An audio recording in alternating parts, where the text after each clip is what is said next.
My name is Marketa, and I'm so happy to welcome you to this special session with my dear friend Rup, joining us all the way from Dubai. Rup is the founder of Wiser Woofs, certified canine caregiver and well-being advocate.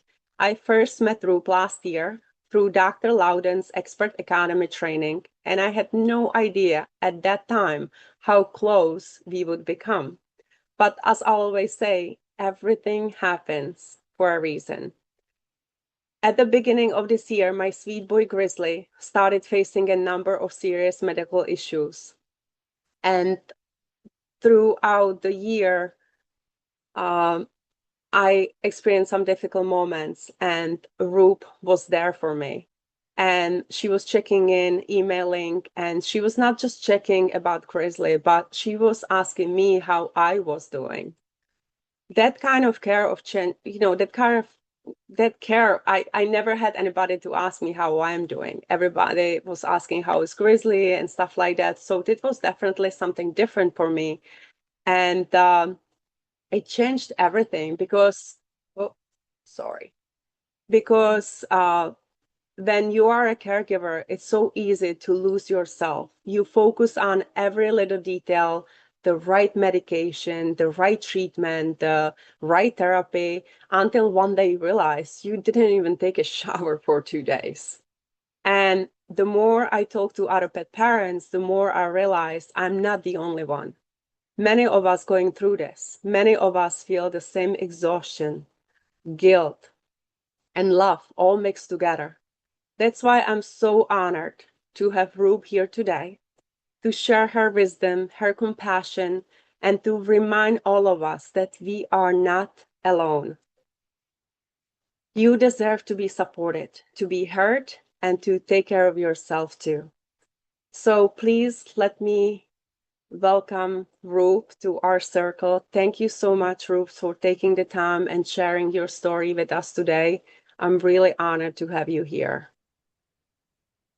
Thank you so much, Marketa. I'm so grateful to have this space, to hold this space for my fellow caregivers who are here, people who take from all across the world. I'm so happy and so grateful that you took out these 60 minutes where you could have taken a shut eye. We feel tired. Some of us are at work probably or preparing to go into work. So I'm incredibly grateful that you took this time out to join us. And I hope that I can make it worth your time. I shall be sharing my screen.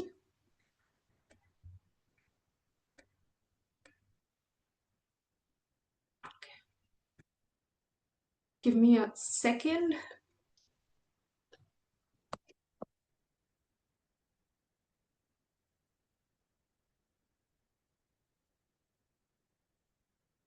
All right. Yeah.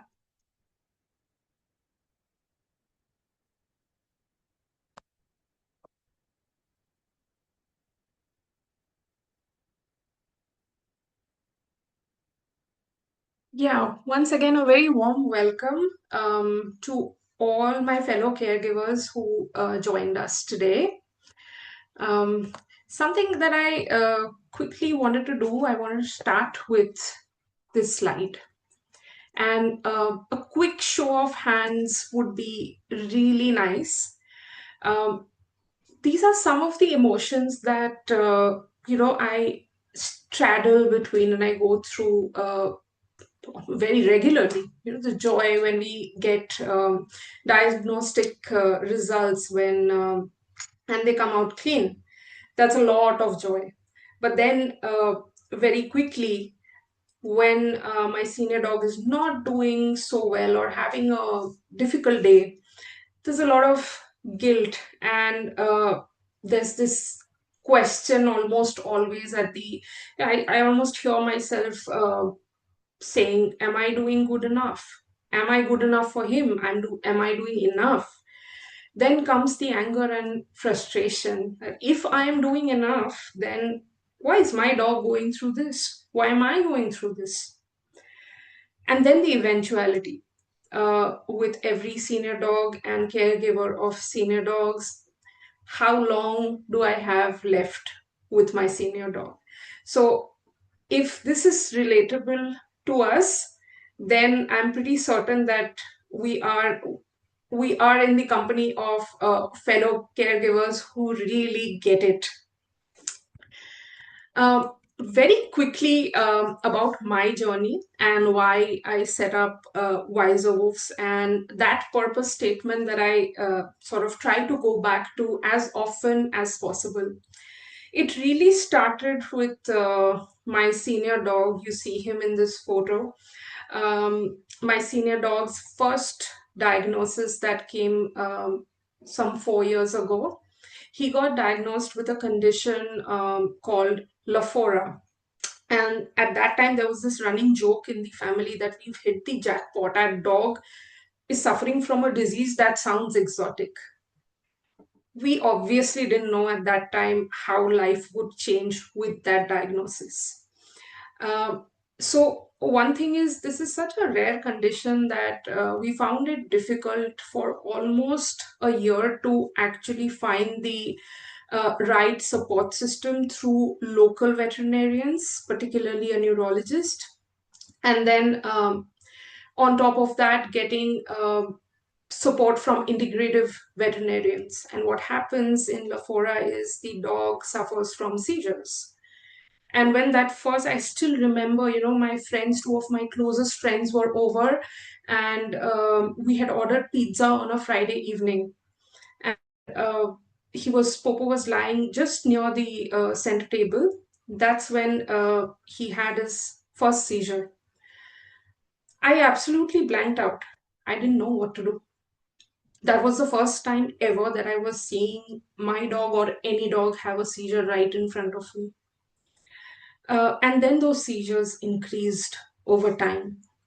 Around a certain point in time, we started seeing abnormalities in his blood works, and we again started deepening our research. And one thing that we faced with Lafora was such little body of work is available that when we walked into, and there's no judgment here, so when we walked into you know meet veterinarians, they would actually show us the same studies as we had read already. My husband had already spent nights on end just researching treatment approaches that are available, what kind of nutrition, what kind of strategic supplementation. So that was the first diagnosis. And since then, over the next 4 years, we got three more diagnoses: Cushing's disease, um, laryngeal paralysis, and canine cognitive dysfunction. And the thing is, this dog of mine obviously doesn't realize that he has any of these conditions, right? And no dog realizes that they have a condition or they are a sick dog. That was my first learning from my dog, that we, whatever it is, I mean, the moment we start treating a dog as a sick dog, that's when the journey goes downhill. But I will also admit that suddenly shifting roles from a full-time journalist to a full-time caregiver was quite difficult. I found myself not only adjusting to a life that I had not planned for. The other reality that hit me very quickly was the fact that caregiving doesn't come with a handbook. I felt tired all the time. I felt overwhelmed. I felt very, very fearful because he was having a lot of seizures at that time. That's when I decided that in this world, I'm not the only one who's facing this. There are several others who must be facing this isolation, who must be facing this heartbreak. And I decided to educate myself first. I decided to sort of understand, literally internalize what challenges do caregivers face. Eventually, setting up this community called Wiser Woofs so that uh, caregivers don't feel alone. that's the worst feeling ever, silently shedding tears. I can confirm that. And here we are. I've always wanted to do this webinar, and my fellow my dear friends, I would call them, not just my fellow cohort members. Three of them are here with me today. They made it happen. And I'm so grateful once again that you guys could join. That's the story behind Wiser Woofs. Now, getting into the point of this webinar. Each one of us here, we have, I'm sure we have done endless research. We have access to so much information right now on the internet. And I'm sure we leverage that opportunity. We've done a lot of research, and we know sort of what's good for our dog. We have our set veterinarians, we have our set integrative veterinarians and friends and family. So then, what really is the point of this webinar? Why are we here? Why are we spending time, our precious time, joining this conversation? Um, I just thought of something, and that I've asked this question to myself right from the day we planned this webinar. What is the purpose of this webinar? What do I want? I mean, what is the outcome that I'm looking for? And there was this one voice that kept coming back every time. And that voice is, this webinar, if anything, is going to reinforce the connection that we share as caregivers of our senior dogs through our first-hand experience, through the ground realities, which is, I mean, it might be available or may not be available. I can definitely vouch for a fact that this feeling of being in the company of people who actually get it is impossible to sort of get it just by Googling. So, literally, that's the point of this webinar. Today, it's not about our senior dogs. As much as I love talking about my senior dogs and everybody else's dogs, today it's not about our dogs. Today, it is about us, the caregivers. And it's true that we often become invisible in our own journey. I also wanted to take a moment to sort of share something, not with the intention to make you all shifty, but to actually reinforce the fact that you can be vulnerable in this space. One of the reasons I feel very connected with fellow caregivers often is because of the kind of experiences that we go through. And I wouldn't say everything is harsh. Some of them, some of these experiences genuinely come from a point of concern, a point of trying to be helpful, supportive friends and family. So if I can see some show of hands, uh, and if I can see some show of hands when I tell you these instances that I have heard, if you guys relate to this or if you've ever heard this. So when my dog really started declining, that was last year, um, a very dear friend, and out of genuine concern, actually told me, Rup, don't you think this is enough? You have given Popo all you could. You have sacrificed a lot for him. You've given up your career, your time, and so on and so forth. And you've not traveled for 5 years, and so on. Yeah. So that came from a point of concern. But it was very hard for me to explain this friend who also has a dog, but that dog is very young, to explain that friend that it's actually not sacrifice. I would reframe that to choice, a choice that I've very mindfully made to be that caregiver that my dog deserves. The next thing, a very common thing that I heard from a few others were, why don't you think of getting another dog?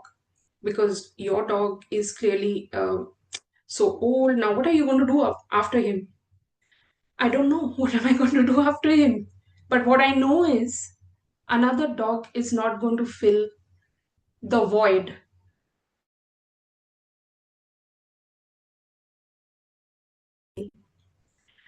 The third thing that I heard from both, people who understood or didn't understand. Um, don't you think it's time that you bid farewell? Sometimes you have to take that decision, For humans, this is not available, but for animals, this option is available. So, don't you think, you should give that gift of farewell? And that really shook me. Some of these things actually shook me. This one, I clearly remember, actually shook me, and I was like, yes, the gift of farewell is one of the hardest things, but it's also one of the most beautiful things that you can do to a pet that you have loved and you have cared for. But when the time is right, not a day earlier, not a day later. And for that, we have to be very aware of what kind of quality of life the animal has. The fourth thing that I heard, and this was very harsh, and this came from family members. So I lost my mother-in-law, my father-in-law, and my aunt in the last 4 years. Um, and they all were based out of India. I couldn't go um, for their funerals. I could not go even to meet them for one last time, even though I wanted to, because my dog, I don't know who to leave my dog with. He would not be able to adjust with so many conditions and so many medications going on. And one of the harshest things that I heard was, she doesn't know her priorities. This is just a dog. How can you prioritize a dog over, you know, humans, and that too your in-laws, your aunt, and so on? So if you have heard similar things, or things which are remotely similar, I can tell you that you're not alone. And let these things not break you. Also, I've learned in my own way that it's not helpful to be bitter about these things, because it only kind of ruins our internal balance and our happiness. It's, I think, rather than putting energy thinking about why they said what they said, it's better to put our energy in finding people who actually get it. And here I have people, I mean, all of you who actually get it. That's why you're here. So, point of this webinar. This is the point. We need to feel the camaraderie. We need to feel supported. We need to feel heard. None of us is invisible. And our quality of life matters as much as the quality of life of our senior dogs. All right.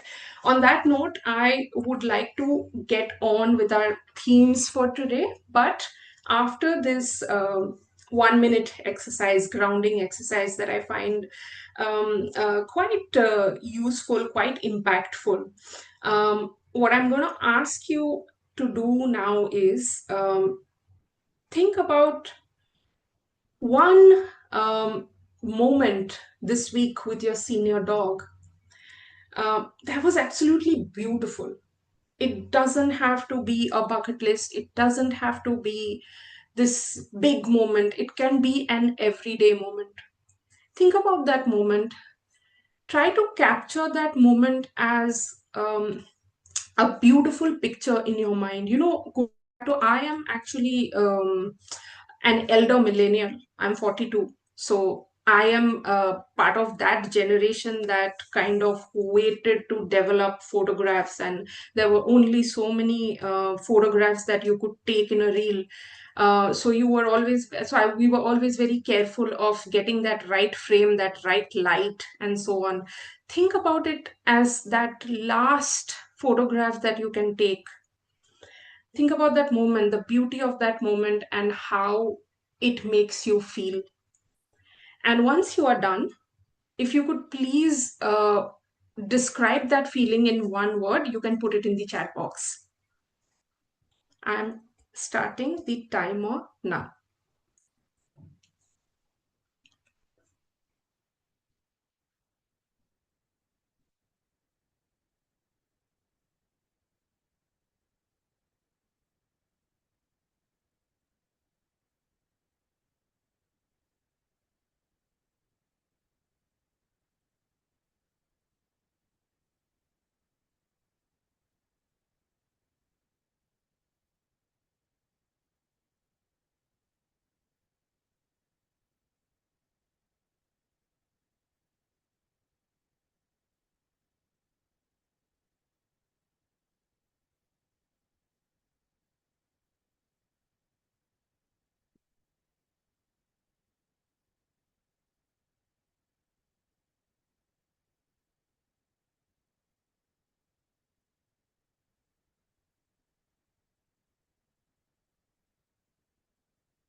All that was our 60 seconds, and I can see that several words have come up: tenderness, fulfilling, grateful, appreciation, appreciative.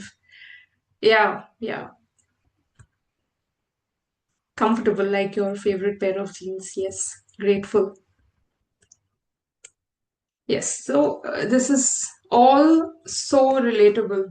Everything that you guys say, everything is so relatable. Um, my dog, very quickly, my dog, who used to go for 4 kilometers walk every time, and he used to go out 3 times a day, can hardly walk like 500 meters now. His mobility is pretty challenged. And this week, the weather is getting better here in our part of the world. So it was just sundown time, and there was this breeze. And he's a beagle, so his ears were flapping in the wind, and there was sun rays falling on his face. And just that moment, I was like, gosh, I mean, what have I done to hit this jackpot? Everything melted away, like all my exhaustion, tiredness, everything melted away. And that's what these thug dogs, they do to us. All right. So, all right, getting into our themes for today, there will be three themes. I'm going to start with the practical side of things. um, Everyday care demands for senior dogs, and that can be a lot, starting from how to manage medication and how to manage diagnostics to specific conditions and nutrition for that condition, that specific condition, supplementation, herbal remedies, different things. And then you come to mobility, and then incontinence, and then there are logs to maintain. And then when we gradually arrive at that point of end of life care, that becomes not just physically overwhelming but also emotionally very heavy. So all this is like part of your everyday care demand. And at a certain point, I mean, this happened to us, so I can tell you from my first hand experience. At a certain point, my house started looking like a home hospital, you know. um, and it was like we had to very quickly custom build it for Popo, because his mobility suddenly became very compromised starting last year.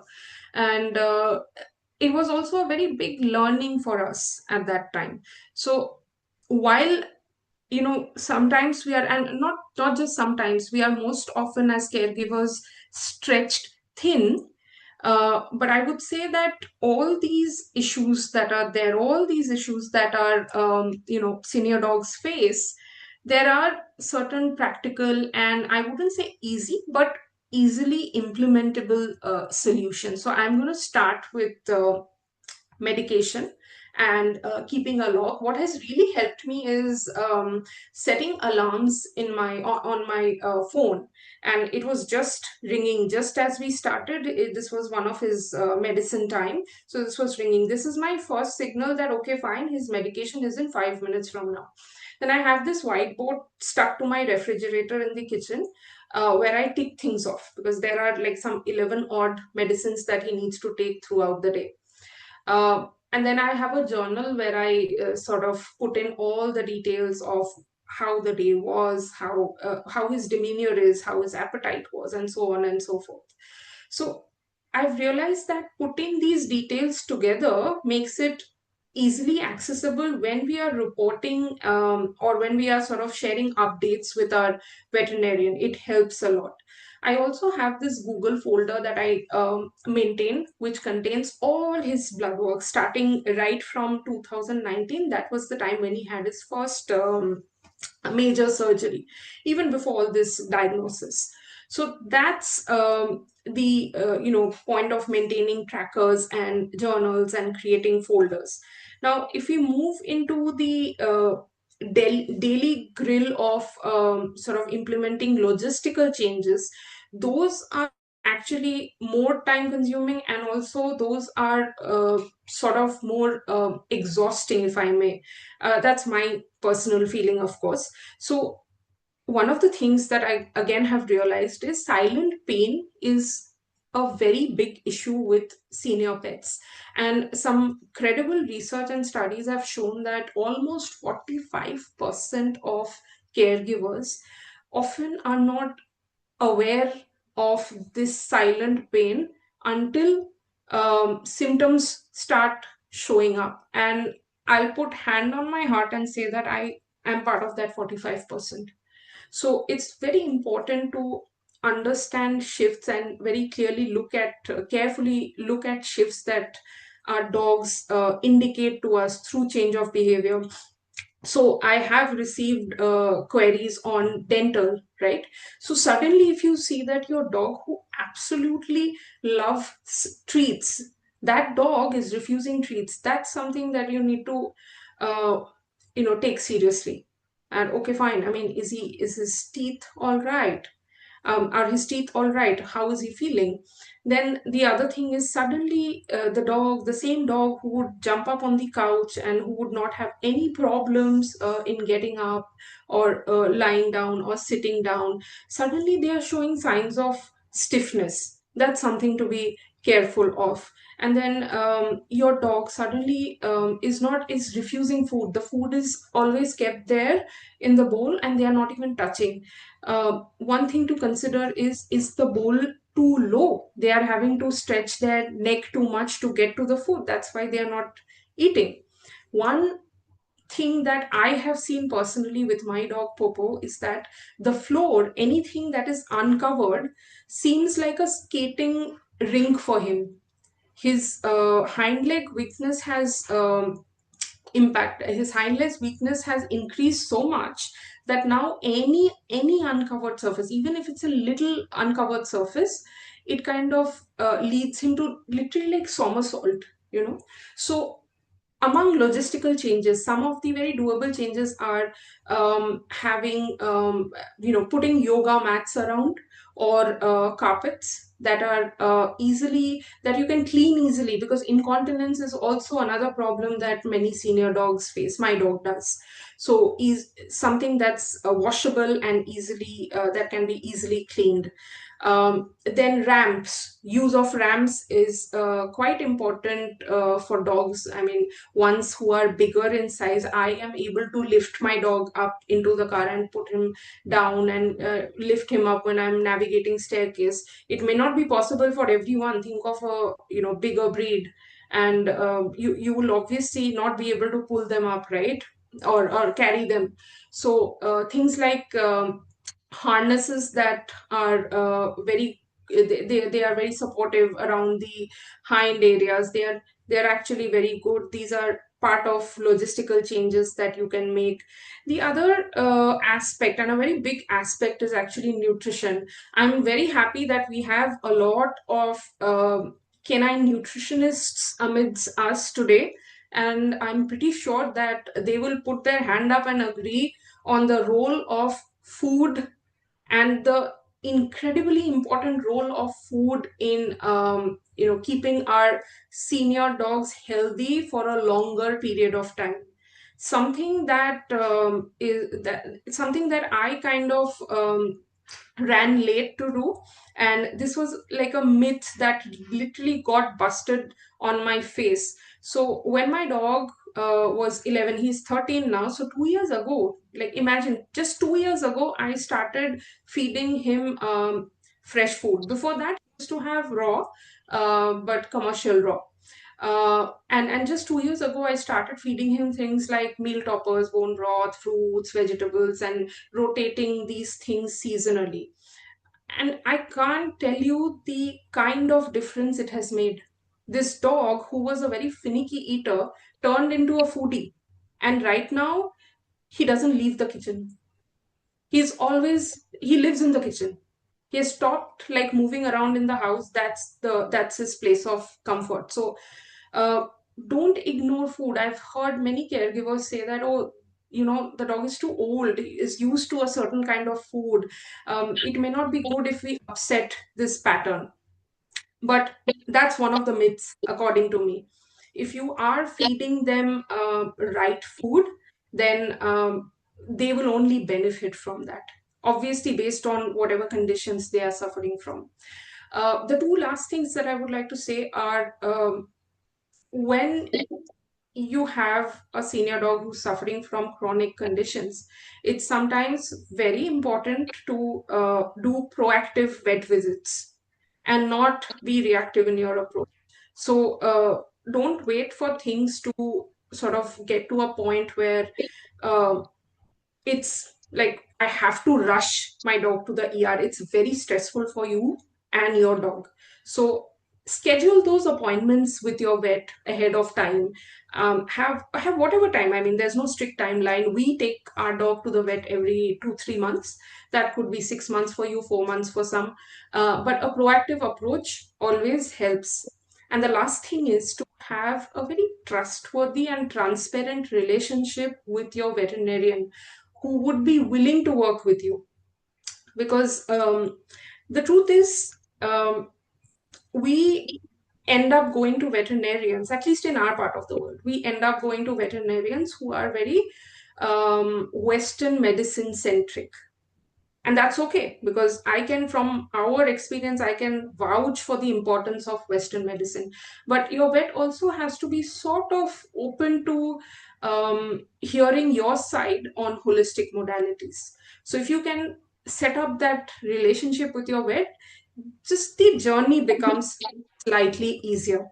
And my gentle reminder to all of us today is, it really, yes, senior dog care can be expensive. Blood work, getting all the diagnostics in order, and just the care system, it can be expensive.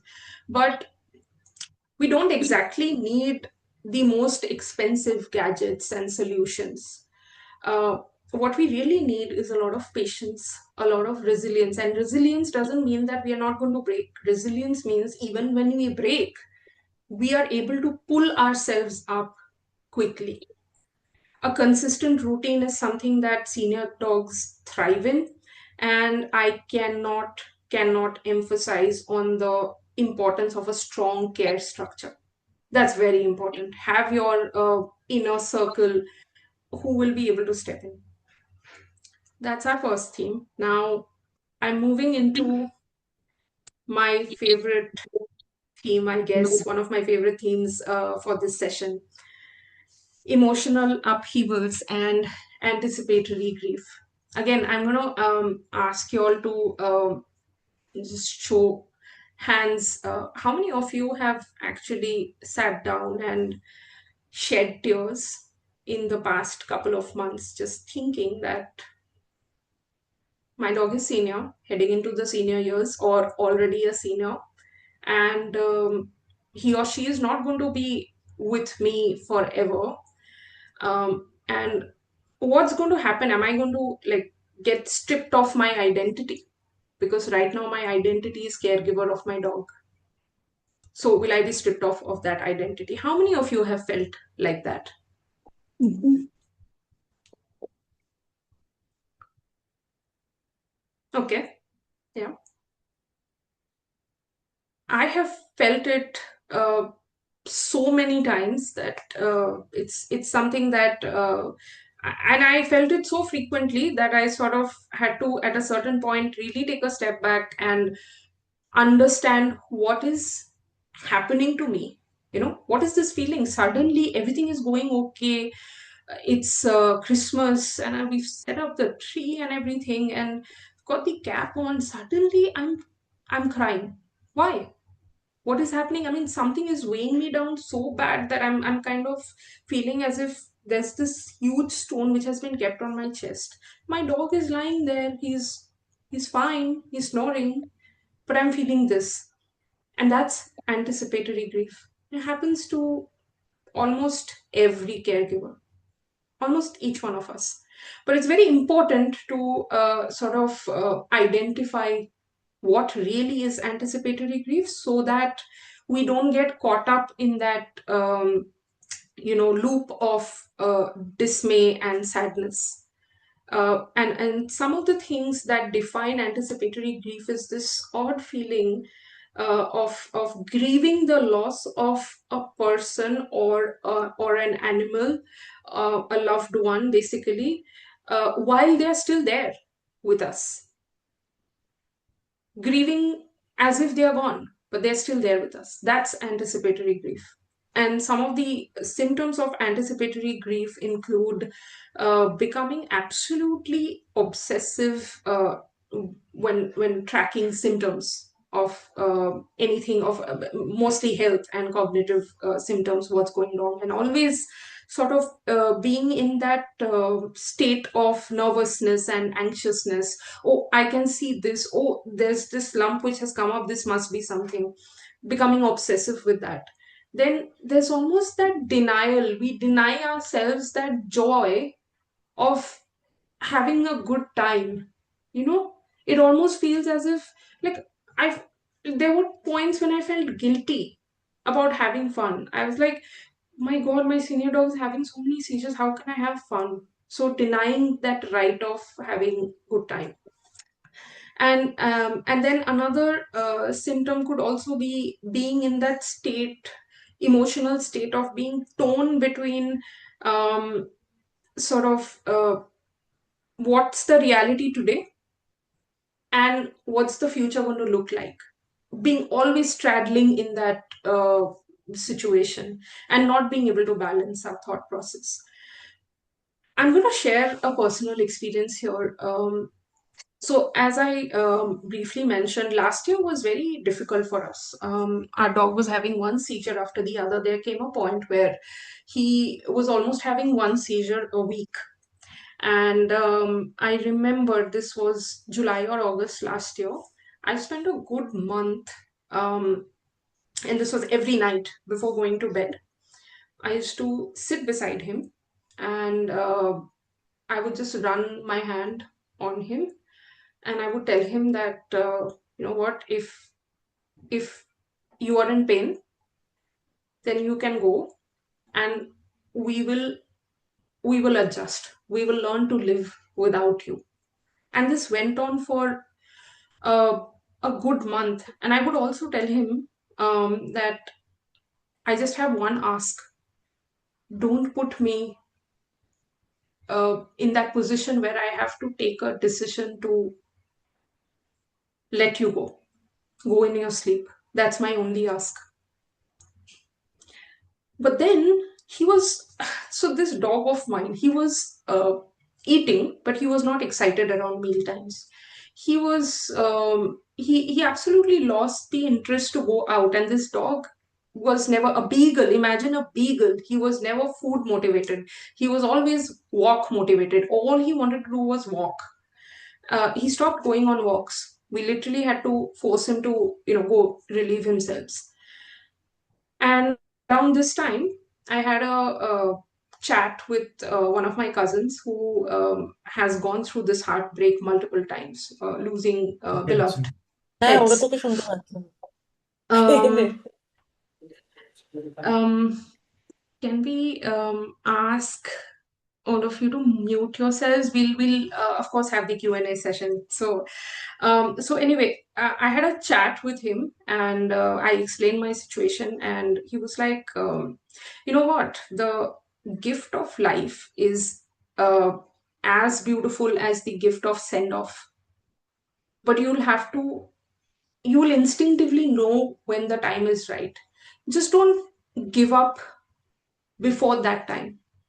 Hang on with hope, hang on with a lot of love. And I still don't know what happened, but something shifted inside of me. And I literally remember being open to the treatment that I had denied for months on end. I literally, like told my husband that, okay, let's go ahead, let's try this new approach, and let's see where it goes, because I mean, it's downhill anyway.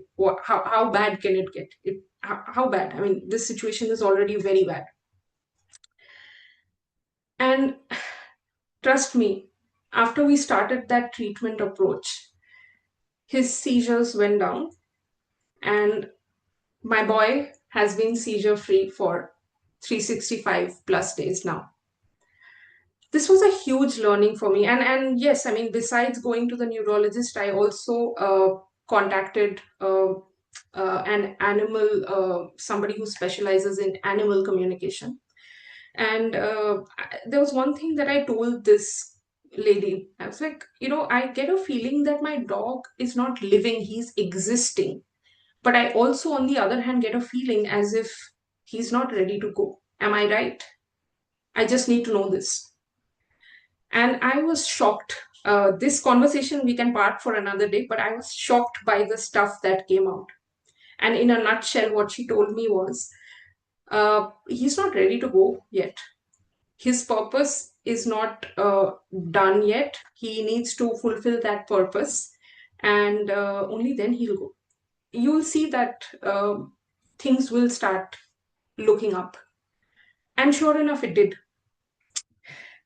And that experience of going through that extreme amount of grief, that grief that killed me, like literally, it made me mad. It killed me. Uh, that also led to a lot of healing already. I learned. So another question is, how do we navigate anticipatory grief? I learned some really, really effective solutions to navigate anticipatory grief. And one of the solutions that I always speak about is anchoring self in the moment, reframing that what if. I always spoke about, okay, what if this does not work out, then what? What if this increases the seizures? But the moment I started telling myself, what if this actually reduces his seizures? And sure enough, that happened. So that reframing is extremely important. So anchoring self in the moment. The other thing that's very important to do is sort of celebrating rituals, setting rituals and celebrating rituals. So it could be bucket list items, ticking those off, or it could be everyday things, cooking for your dog. That's a big one for me. So and seeing them enjoy new things, literally like putting on that meal and enjoying themselves. But here's the thing, there's another thing that we all need to be a little mindful of. In our own ways, we also need to be a bit cautious about preparing our hearts for that eventual goodbye. It's a very difficult thing, and I don't know if there's any right way of doing this. If ever we'll be prepared to let a piece of our heart go, but that's the eventuality. And what I have learned is it's very important to distinguish between care and cure. Sometimes our dogs will be, or almost always, our dogs will come to that point where they will need care more than cure. So, what is the right time to stop running after a treatment approach or a modality?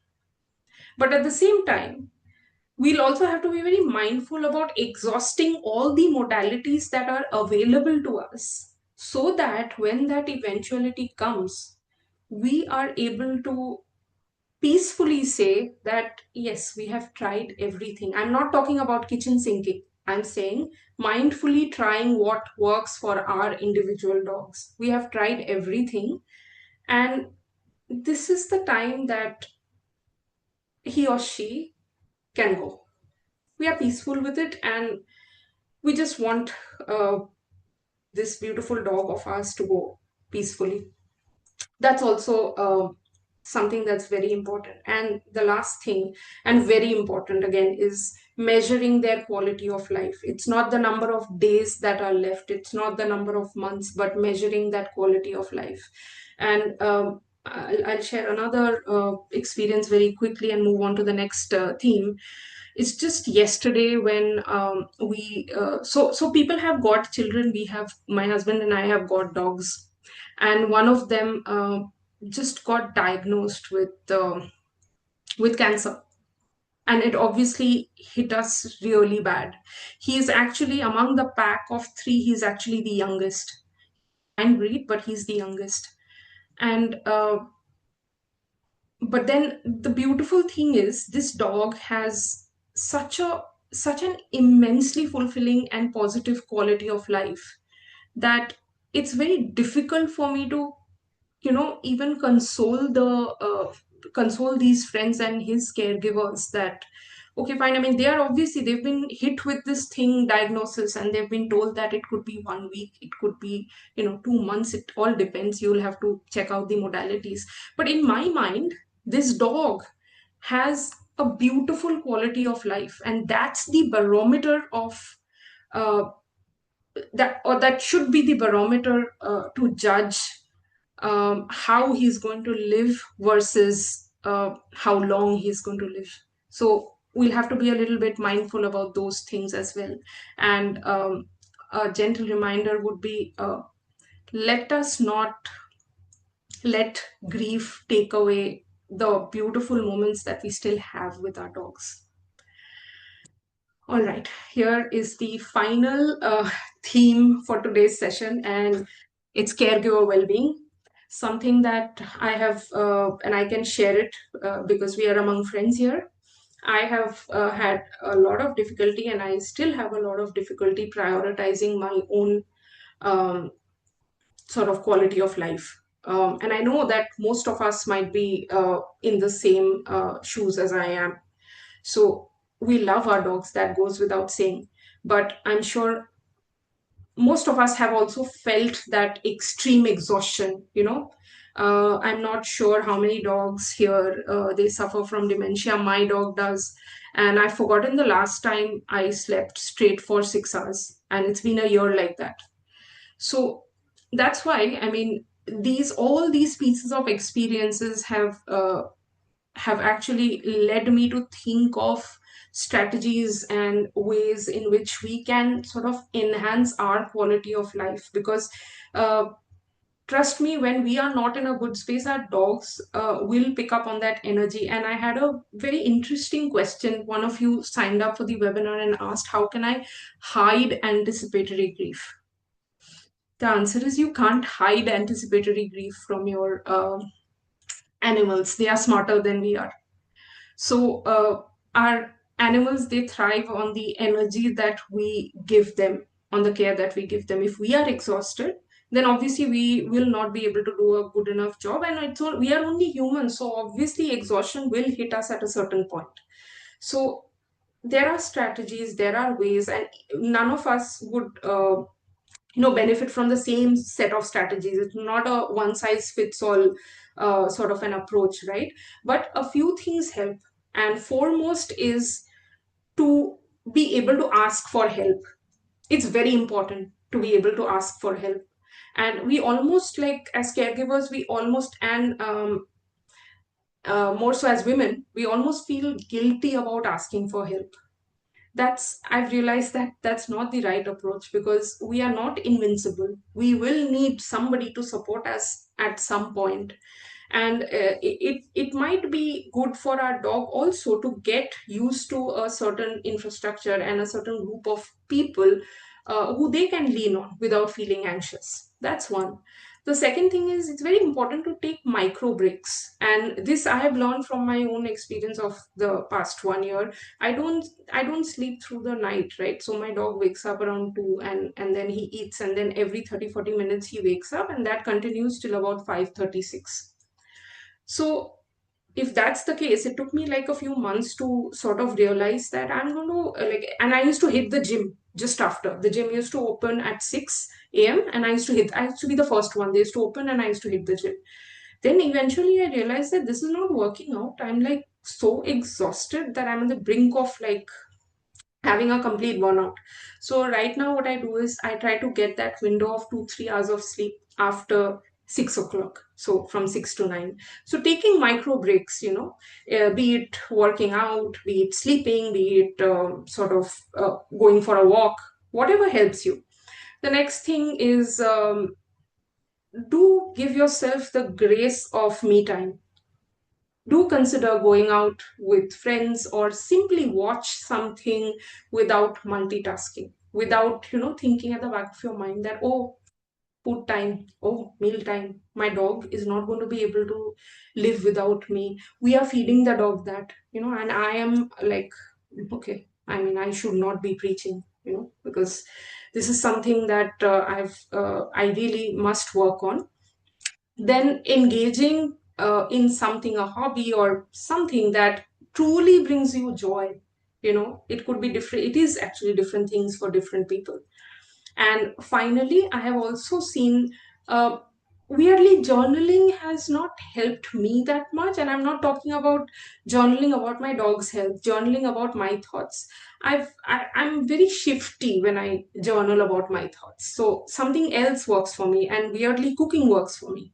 But for some of you, journaling might be a very good way of, putting the weight out, and like literally your thoughts to flow.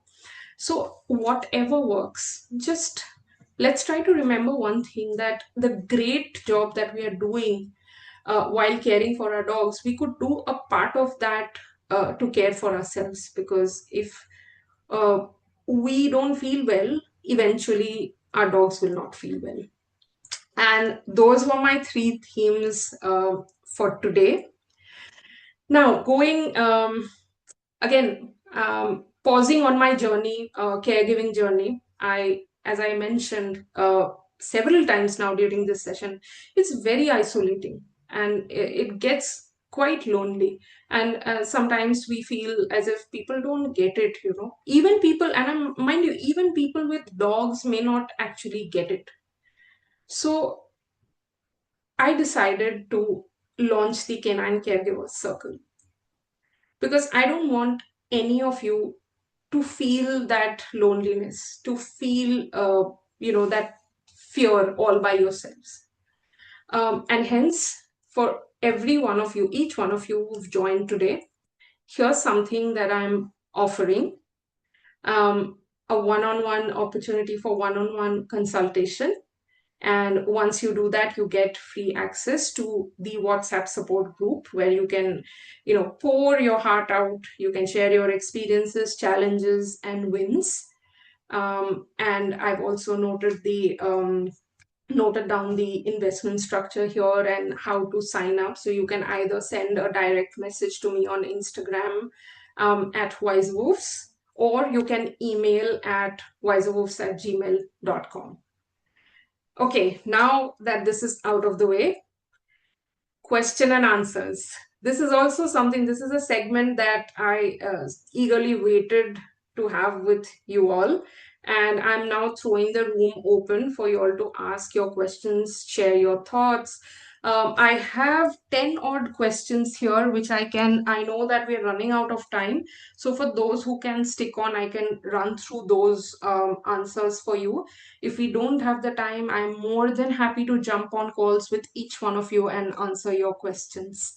All right, so yes, the room is now open for you to ask questions or share your thoughts.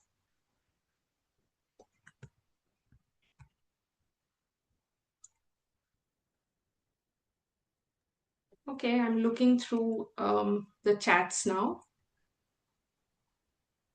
If you have a question, you can just raise your hand, or you can put it into the chat with the question mark in front of it.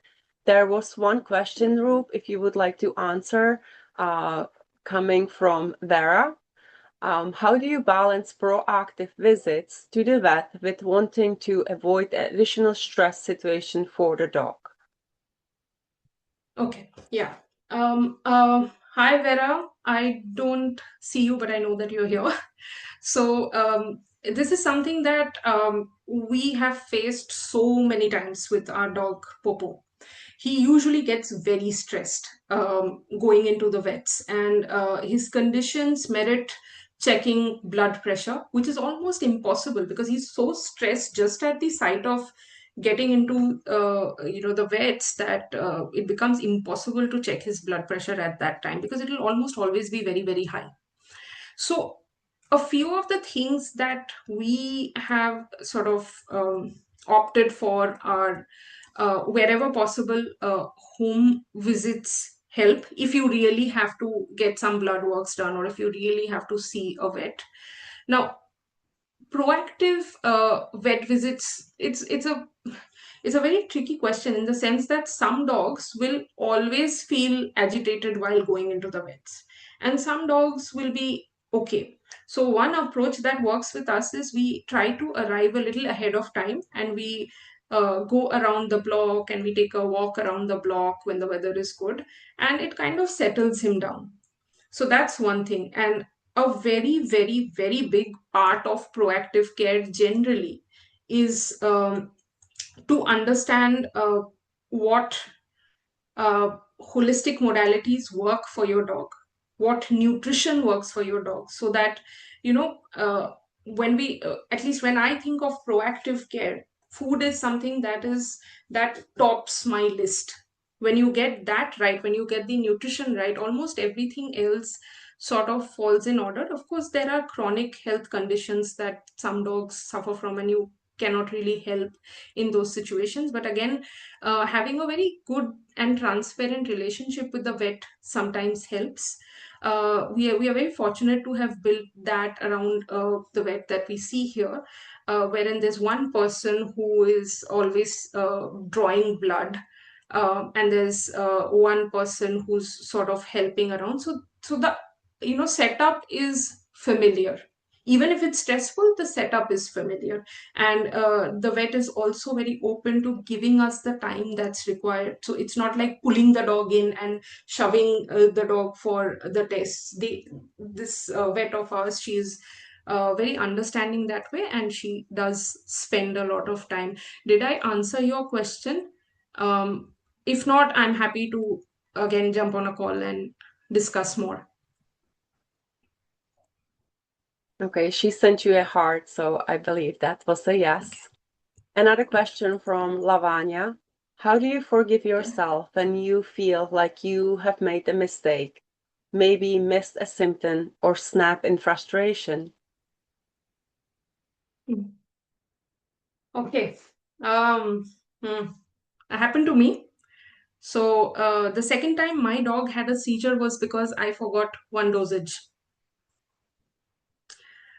A major part of decline happened since last year because I signed the papers for him to get neutered, because that was suggested to us that, okay, I mean, this is going to contain some of the conditions that he's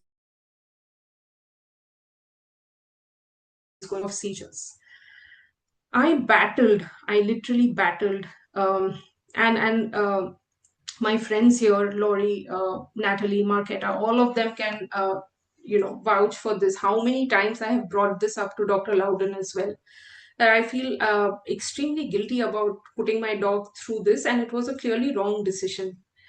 Uh, Now, how do you forgive yourself? I think that forgiveness came with time, and I think in my case, I sort of I'm not talking about religion, but I'm saying I tapped into that spirituality side of things, and I sort of at a certain point told myself that this is not doing us any good.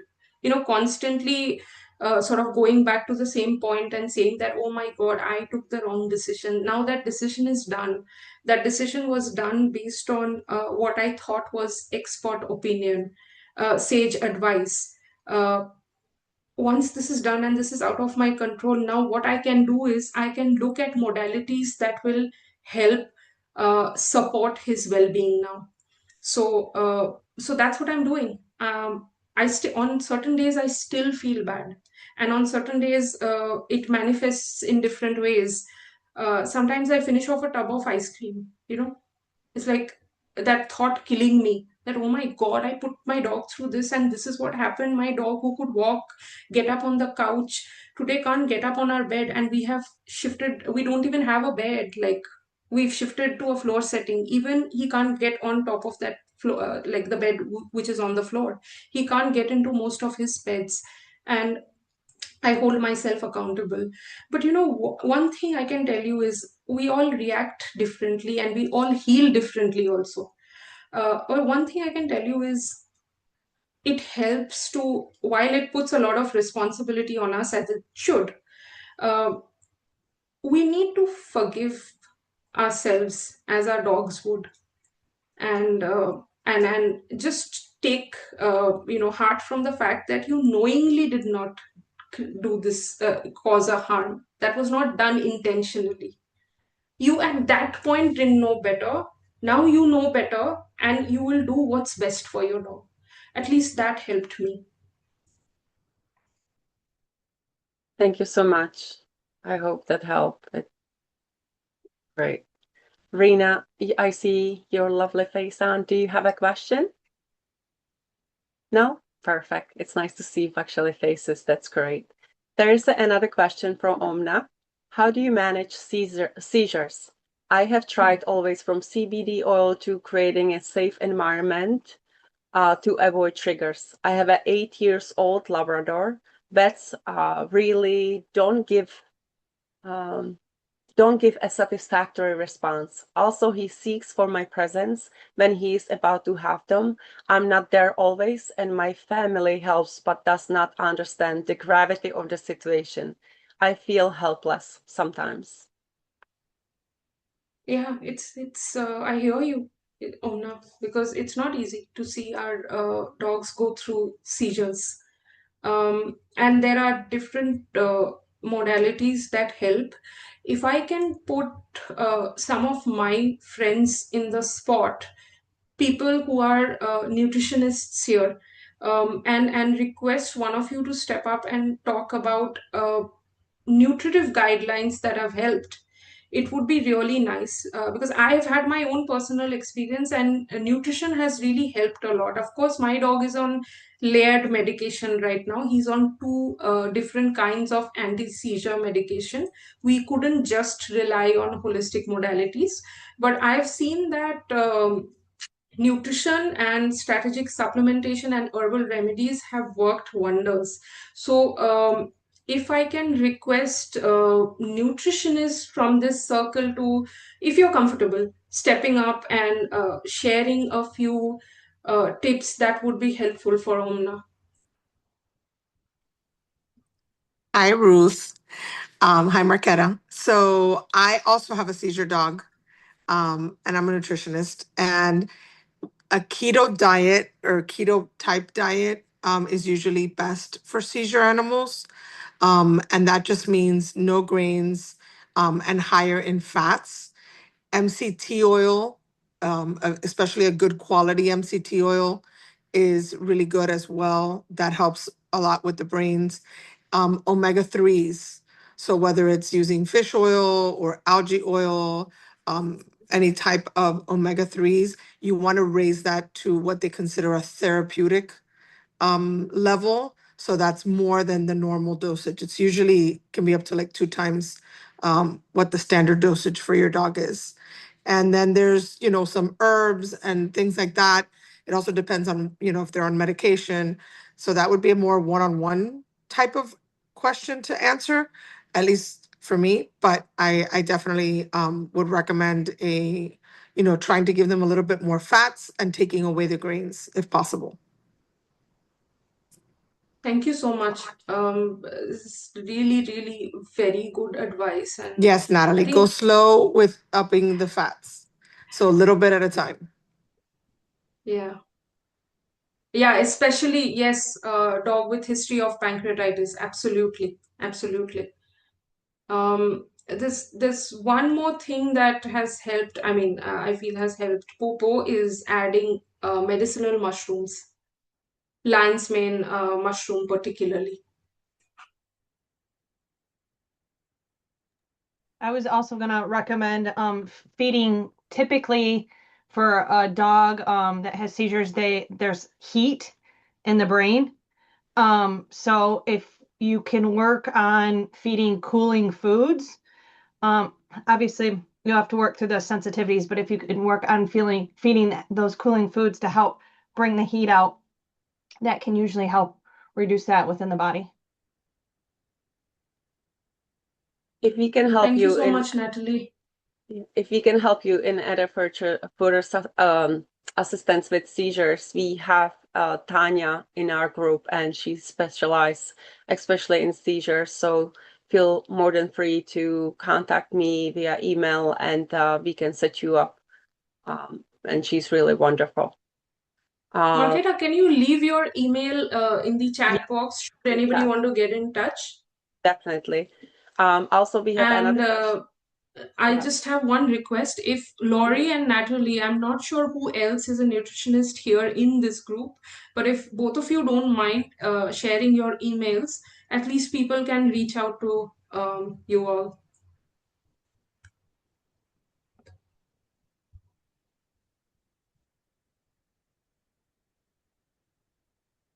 There is another question from Lavanya. Yeah.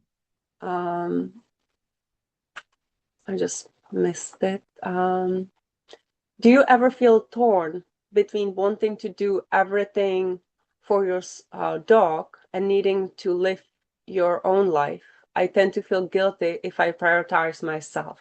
Oh, we all feeling this, don't we? Lavanya, all the time. All the time. I mean, I'm literally homebound for my dog, and still when I step out to go do my classes or for a meal with my friend, I feel torn apart. I'm right now feeling torn apart. There is that sense of FOMO and that sense of, oh my God, my dog, I can hear him, you know. So he paces, and if he hears my voice and can't see me, he gets agitated. So I'm right now getting torn apart. But then that's the thing. We also have to sort of hold space for ourselves. That's critically important because there's only so much fuel that we can run on.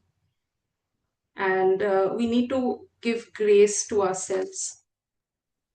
And it's so important to remember that our dogs feed off our energy. So now I'm working from home, and it works great because I know I can be there for him all the time. But I find out it's very helpful if I do go out and do the exercise for me, or if I do go out for the drink. It helps me to feel better, and when I come back in 1 hour or 2 hours, I feel great, and I know that the happiness is spread on him too, and he can feel it. So we have to take care of ourselves first, really, to be able to correctly take care of our dogs, because they will feel how we feel.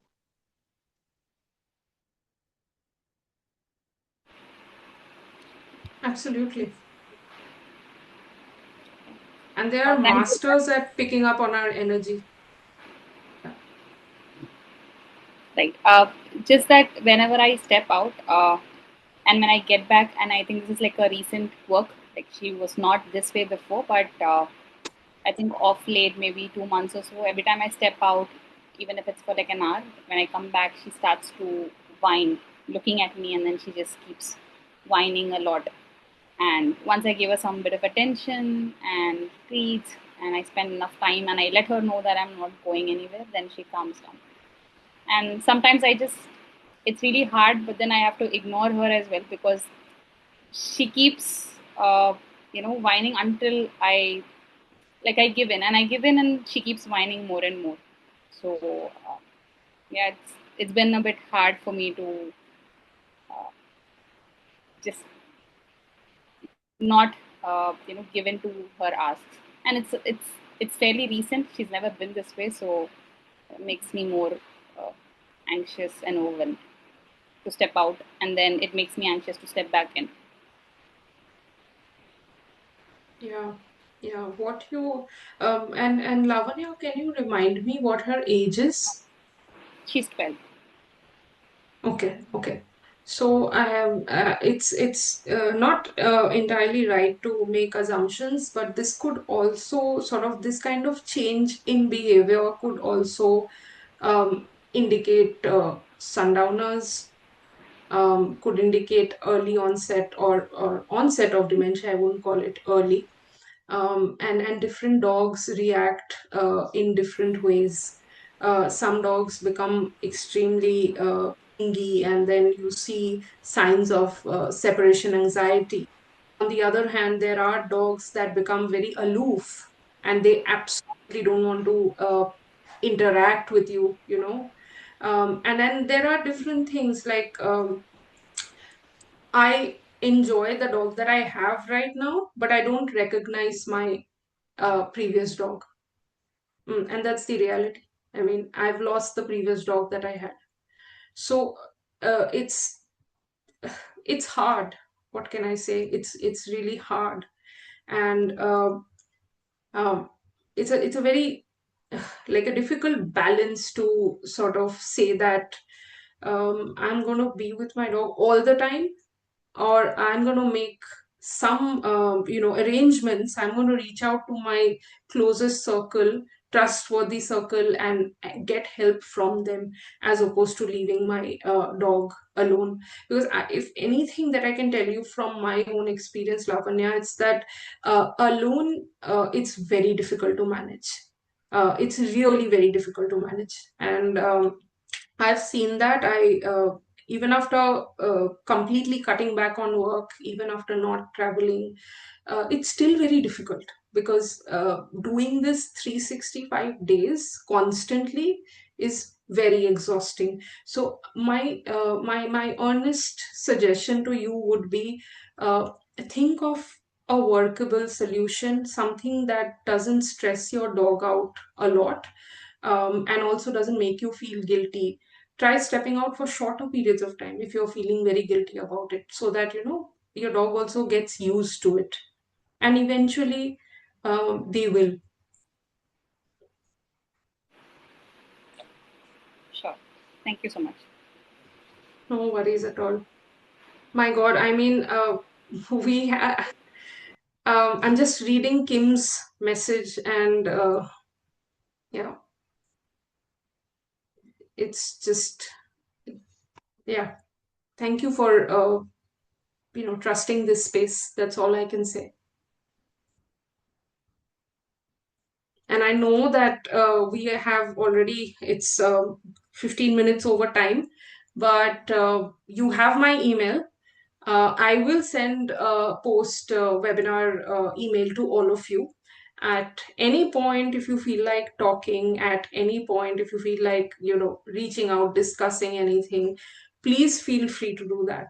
The only thing that I'll tell you is, don't carry this alone, please. Please, there are people who will get it. There are people who will not judge, who will try their best to hold space for you. They'll understand. So please reach out. I wanted to end this like a little on a positive note because I'm seeing that everyone has a separation anxiety and ultimately faces the guilt of leaving their dog alone, and any unseen circumstances that might turn out.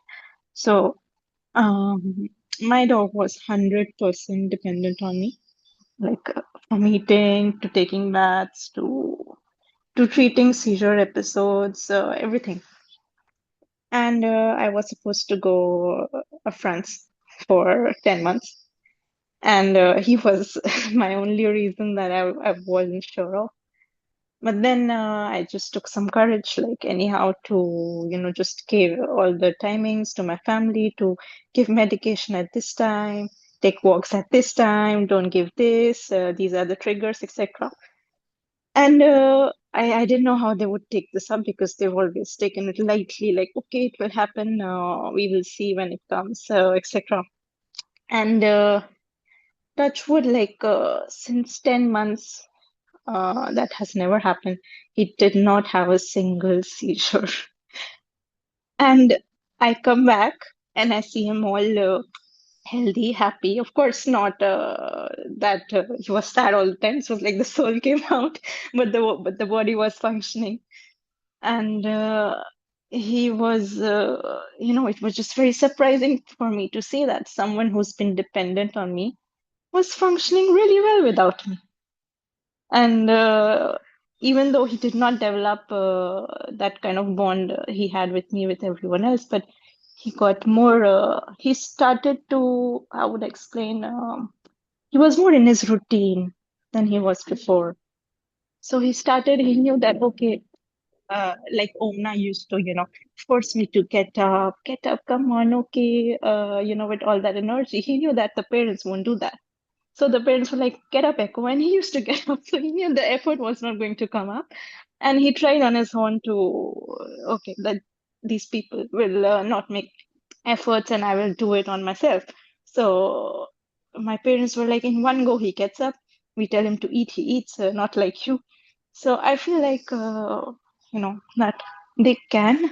I mean, if we give a chance, and, God is with him also. So he was managed all alone without me. So that was really surprising for me.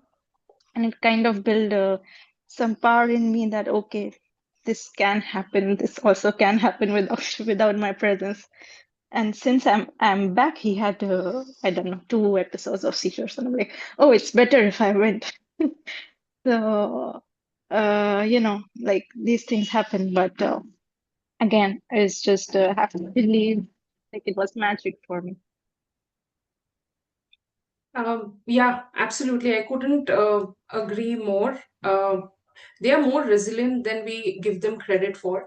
And sometimes I feel as if we are projecting our energy and our thought process, our insecurities on them. So that is also something to sort of think about and think about very carefully. Great. Thank you so much. I really appreciate everybody being here and listening. It was wonderful session. I'm glad I held up my tears. That's very unusual for me. It was beautiful. So one more time again, Ruth, where can we reach you if we have any questions? I'm leaving my email ID in the chat box for those of you who joined through the link that Marketa had shared. This is the email, and you can send a DM to me on my Instagram handle. Great, great. Thank you so much again, Rup. It was really wonderful. Thank you. And thank you Thank you everyone so for being much. here and sharing your stories.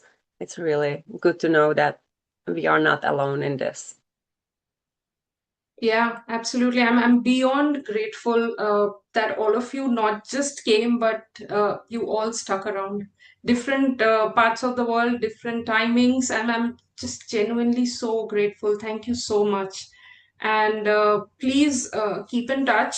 I am definitely going to respond to all your queries that came through from the registration form. You'll receive an email from me likely by tomorrow. And I can't wait to do this again. Great. Thank you, everyone.